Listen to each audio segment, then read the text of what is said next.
ತಮಿಳುನಾಡಿಗೆ ನೀರು ಹರಿಸಿ ಅನ್ನುವಂಥ ಪ್ರಾಧಿಕಾರದ ಆದೇಶ ರಾಜ್ಯವನ್ನ ಆತಂಕಕ್ಕೆ ತಳ್ಳಿತ್ತು. ಆದರೆ ಈಗ ಆ ಆತಂಕ ಸ್ವಲ್ಪ ಮಟ್ಟಿಗೆ ದೂರವಾಗುವಂತ ಲಕ್ಷಣ ಕಾಣ್ತಾ ಇದೆ. ಕೇರಳದ ವಯನಾಡಿನಲ್ಲಿ ವ್ಯಾಪಕವಾಗಿ ಮಳೆಯಾದಂಥ ಪರಿಣಾಮ ನಮ್ಮ ಕಬಿನಿ ಜಲಾಶಯದ ಒಳಹರಿವು ಗಣನೀಯ ಮಟ್ಟದಲ್ಲಿ ಏರಿಕೆಯಾಗಿದೆ. 15,500 ಕ್ಯೂಸೆಕ್ ಪರ್ ಸೆಕೆಂಡ್ ಅಲ್ಲಿ ಒಳಹರಿವು ದಾಖಲಾಗ್ತಾ ಇದೆ. ಆಲ್ಮೋಸ್ಟ್ ಭರ್ತಿಯಾಗ್ತಾ ಇದೆ ಕಬಿನಿ ಜಲಾಶಯ. 19 ಟಿಎಂಸಿ ಸಂಗ್ರಹ ಸಾಮರ್ಥ್ಯದ ಜಲಾಶಯದಲ್ಲಿ ಸದ್ಯ 18 ಟಿಎಂಸಿಯಷ್ಟು ನೀರಿದೆ. 15,000 ಕ್ಯೂಸೆಕ್ ಪರ್ ಸೆಕೆಂಡ್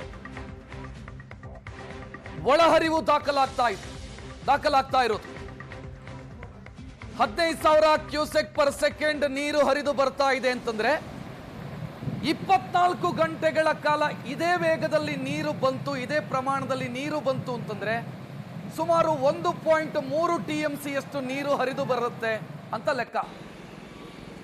ಅಲ್ಲಿಗೆ ನಮ್ಮ ಜಲಾಶಯದಿಂದ ನೀರನ್ನ, ಕಬಿನಿಯಿಂದ ನೀರನ್ನ ಹೊರಬಿಡಲೇಬೇಕಾಗತ್ತೆ. ಔಟ್ಫ್ಲೋ ಮ್ಯಾನೇಜ್ ಮಾಡಬೇಕಾಗತ್ತೆ. ಹೊರಹರಿವು ಕಬಿನಿಯಿಂದ ನೀರು ಬಿಟ್ರೆ ಕಬಿನಿಯ ನೀರು ಬಿಳಿಗುಂಡ್ಲು ತಲುಪೋದಕ್ಕೆ 1 ರಿಂದ 2 ದಿನ. ಸೊ ಈ ಲೆಕ್ಕಾಚಾರ ಹಾಕಿದ್ರೆ ಪ್ರಾಧಿಕಾರದ ಆದೇಶ ಪಾಲನೆಯಾಗತ್ತೆ.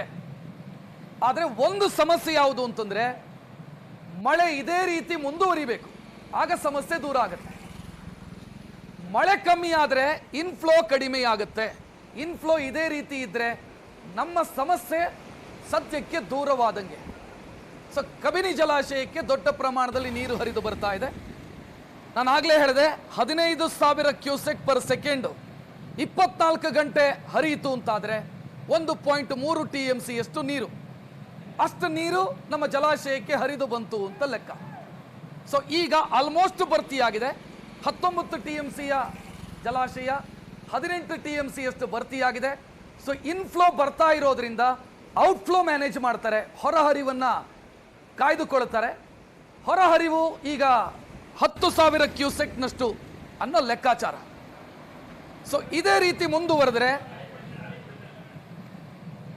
ತಮಿಳುನಾಡಿಗೆ ನೀರು ಹರಿಸಿ ಎನ್ನುವಂತ ನಮಗೆ ಕೊಟ್ಟಿರುವಂತ ಸೂಚನೆ, ನಾವು ನೀರು ಬಿಡುಗಡೆ ಮಾಡಲೇಬೇಕಾದಂಥ ಸ್ಥಿತಿ ಕಬಿನಿಯಲ್ಲಿ ಇನ್ನೂ ಹೆಚ್ಚಿನ ನೀರನ್ನು ಸಂಗ್ರಹಿಸಿಡೋದಕ್ಕೆ ಅವಕಾಶ ಇಲ್ಲ. ಹೋದ ವರ್ಷ ಎಷ್ಟು ಬಿಟ್ಟಿದೆ ಅಂದರೆ ಬೇರೆ ವರ್ಷಗಳಲ್ಲಿ ಇಂಥ ಸಂಕಷ್ಟದಿಂದಲೇ ಎಷ್ಟು ಬಿಟ್ಟಿದೆ ಅಂತೇಳಿ ಇದೆ. ನಾನು ಅದನ್ನು ಒಳ್ಳೇದು ಅಂತ ಅವರು 9,000 ಬಿಡಬೇಕು ಅಂತ ಅವ್ರು ಹೇಳ್ತಾ ಇದ್ದಾರೆ. ಇವರು 3,000 ಬಿಟ್ಟಿದ್ದಾರೆ, 3,500 ಹೇಳಿದ್ದಾರೆ. ಹೋದ ವರ್ಷ 16,000 ಚಿಲ್ಲರೆಗೆ ಒಂದು ವರ್ಷ ಇತ್ತು. 16 ಕ್ಯೂಸಿಕ್ ಇದು 16 TMC ನೀರು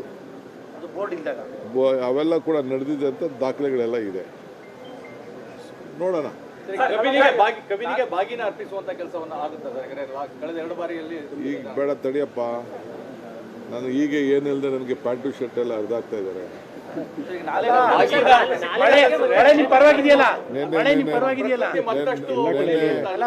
ಒಂದು ಕಡೆ ಯಡಿಯೂರಪ್ಪನವರು, ವಿಜಯೇಂದ್ರವರು ಬಂದು ಅಶೋಕ್ ಎಲ್ಲ ನುಗ್ತಾ ಇದ್ದಾರೆ. ಇನ್ನೊಂದು ಕಡೆ ಆ ಮಂತ್ರಿಗಳು MP ಗಳೆಲ್ಲ ಕರ್ನಾಟಕಕ್ಕೆ ರಕ್ಷಣೆ ಮಾಡಬೇಕು ಅಂತ ಪಾರ್ಲಿಮೆಂಟಲ್ಲಿ ಸಹಾಯ ಮಾಡ್ತಾ ಇದ್ದಾರೆ. ಇದಕ್ಕೆ ನಾನೇನು ಉತ್ತರ ಹೇಳಿ, ನೀವು ಹೇಳಿ. ಮುಖ್ಯಮಂತ್ರಿ ಪ್ರತಿಕ್ರಿಯೆಯನ್ನು ಗಮನಿಸಿದ್ರಿ. ಕಬಿನಿಗೆ ಬಾಗಿನ ಬಿಡೋ ವಿಚಾರದ ಬಗ್ಗೆಯೂ ಕೂಡ ಅವರು ಮಾತನಾಡಿದ್ರು. ಈ ಸದ್ಯಕ್ಕೆ ಬೇಡ ಅನ್ನೋ ರೀತಿಯಲ್ಲಿ ಮಾತನಾಡಿದ್ರು. ಕಬಿನಿಯಿಂದ 10,000 ಕ್ಯೂಸೆಕ್ನಷ್ಟು ನೀರನ್ನ ಹೊರಬಿಡಲಾಗತ್ತೆ ಅಂತ. 10,000 ಕ್ಯೂಸೆಕ್ ಡ್ಯಾಮ್ನಿಂದ ಹೊರಬಿಡ್ತಾ ಇದ್ದಾರೆ ಅಂತಂದ್ರೆ ಹೈ ರಿಲೀಸ್ ಅಂತ ಅದನ್ನು ಕನ್ಸಿಡರ್ ಮಾಡ್ತಾರೆ. ಒಂದು ದಿನದಲ್ಲಿ ಬಿಳಿಗುಂಡ್ಲು ರೀಚ್ ಆಗುತ್ತೆ ನೀರು. ಈಗ ನಾವು ಕಬಿನಿಯಿಂದ ಹೊರಬಿಟ್ರೆ ಬಿಳಿಗುಂಡ್ಲುನ ಮಾಪನ ಕೇಂದ್ರವನ್ನು ರೀಚ್ ಆಗಬಹುದು. ಸೊ ಒಂದು ಈ ಸಂಕಷ್ಟದ ಮಧ್ಯೆ ಸಮಾಧಾನದ ಸುದ್ದಿ ಕಬಿನಿ ಜಲಾಶಯದಿಂದ ಬರ್ತಾ ಇರೋದು. ಈ ಕಡೆ ನಾವು ಹಾರಂಗಿಯ ಒಳಹರಿವು ಜಾಸ್ತಿ ಆಗಿದೆ, ಹೇಮಾವತಿಗೆ ಒಳಹರಿವು ಜಾಸ್ತಿ ಆಗಿದೆ. ಅದು ಕೂಡ ಗಮನಿಸಬೇಕಾದಂಥ ವಿಚಾರ.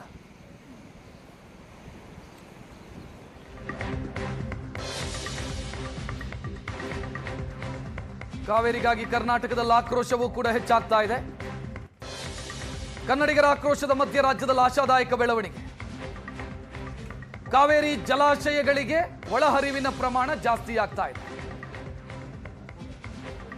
ಇವತ್ತಿನ ಈ ಕ್ಷಣದ ಮಾಹಿತಿ 46,000 ಕ್ಯೂಸೆಕ್ ಪರ್ ಸೆಕೆಂಡ್ ಒಳಹರಿವಿದೆ. 10,000 ಕ್ಯೂಸೆಕ್ ಇತ್ತು, 46,000 ಕ್ಯೂಸೆಕ್ ರೀಚ್ ಆಗಿದೆ. ಕೊಡಗಿನಲ್ಲಿ ಮಳೆ ಬರ್ತಾ ಇರೋದ್ರಿಂದ ಹಾರಂಗಿಯ ಒಳಹರಿವು ಜಾಸ್ತಿ ಆದರೆ ಈ ಕಡೆ ನಮ್ಮ ಸಕಲೇಶ್ಪುರ ಭಾಗದಲ್ಲಿ ಮಳೆ ಆಗ್ತಾ ಇರೋದ್ರಿಂದ ಹೇಮಾವತಿಯ ಒಳಹರಿವು ಜಾಸ್ತಿ ಆಗಿದೆ. ಈ ಎರಡೂ ಜಲಾಶಯದಿಂದ ನೀರು ಬಿಡಲಾಗ್ತಾ ಇದೆ. KRSಗೂ ಕೂಡ ಇನ್ಫ್ಲೋ ಆಗ್ತಾ ಇದೆ. KRSನ ಇನ್ಫ್ಲೋ ಕೂಡ ಜಾಸ್ತಿ ಆಗ್ತಾ ಇದೆ. ಇವತ್ತಿನ ಸ್ಥಿತಿ ಏನಿದೆ ಅಧಿಕೃತ ಡೀಟೇಲ್ ಇದು ನೀವು ಸ್ಕ್ರೀನಲ್ಲಿ ನೋಡ್ತಾ ಇರೋದು. ಯಾವ ಜಲಾಶಯದಲ್ಲಿ ಎಷ್ಟೆಷ್ಟು ನೀರಿದೆ ಅನ್ನೋ ಮಾಹಿತಿಯನ್ನು ಗಮನಿಸ್ತಾ ಇದೆ. ಇನ್ನು ಕಳೆದ 24 ಗಂಟೆಯ ಅವಧಿ ಅದನ್ನು ಕನ್ಸಿಡರ್ ಮಾಡಿದರೆ ನಾವು 3 TMC ಯಷ್ಟು ನೀರು ನಮ್ಮ ಜಲಾಶಯಗಳಿಗೆ ಹರಿದು ಬಂದಿದೆ. ಆಶಾದಾಯಕ ಬೆಳವಣಿಗೆ ಈ ಹಂತದಲ್ಲಿ. ಯಾಕಂತಂದ್ರೆ ಮಳೆಗಾಲ ಶುರುವಾಗಿ 2 ತಿಂಗಳು ಭರ್ತಿ ಆಯಿತು. 2 ತಿಂಗಳಲ್ಲಿ ನಾವು ನಿರೀಕ್ಷೆ ಮಾಡಿದ ರೀತಿಯಲ್ಲಿ ಮಳೆ ಬರಲಿಲ್ಲ. ಇನ್ನುಳಿದಿರೋದು 2 ತಿಂಗಳ ಅವಧಿ ಮಾತ್ರ. ನೈಋತ್ಯ ಮಾನ್ಸೂನ್ 4 ತಿಂಗಳು, ಅದರಲ್ಲಿ 2 ತಿಂಗಳು ಮುಕ್ತಾಯ, ಇನ್ನೆರಡು ತಿಂಗಳು ಉಳಿದಿದೆ. ಪುಷ್ಯ ಮಳೆ ನಕ್ಷತ್ರದ ಮಳೆ ಈಗ ಬರ್ತಾ ಇರೋದು.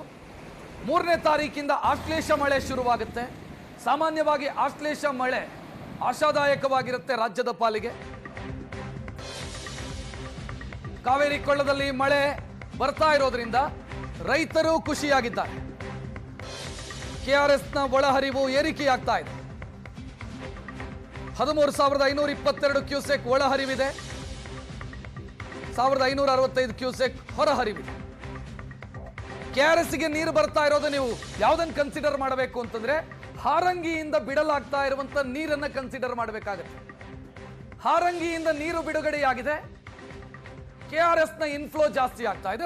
ಜೊತೆಗೆ KRSನ ಕ್ಯಾಚ್ಮೆಂಟ್ ಏರಿಯಾದಲ್ಲೂ ಕೂಡ ಮಳೆ ಆಗ್ತಾ ಇದೆ.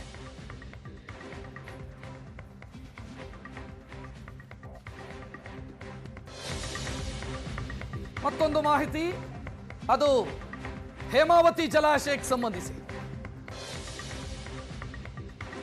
ಹೇಮಾವತಿ ಡ್ಯಾಂನ ಒಳಹರಿವು ಕೂಡ ಹೆಚ್ಚಳವಾಗಿದೆ. ಹೇಮಾವತಿ ಡ್ಯಾಂನ ಈ ಕ್ಷಣದ ಒಳಹರಿವಿನ ಡೀಟೇಲ್ 11,686 ಕ್ಯೂಸೆಕ್. ಹೇಮಾವತಿಗೆ ಇರುವಂತ ಇನ್ಫ್ಲೋ 11,686 ಕ್ಯೂಸೆಕ್. ಹಾಸನ ಜಿಲ್ಲೆಯ ಮಲ್ನಾಡು ತಾಲೂಕುಗಳಲ್ಲಿ ಮಳೆಯಾದಂಥ ಪರಿಣಾಮ ಹೇಮಾವತಿ ಮೈದುಂಬಿ ಹರಿತಾ ಇದ್ದಾಳೆ. ಗೊರೂರಿನಲ್ಲಿರುವಂಥ ಡ್ಯಾಮಿಗೆ ದೊಡ್ಡ ಪ್ರಮಾಣದಲ್ಲಿ ನೀರು ಹರಿದು ಬರ್ತಾ ಇದೆ. 11,000 ಕ್ಯೂಸೆಕ್ ನೀರು ಹರಿದು ಬರ್ತಾ ಇರೋದು.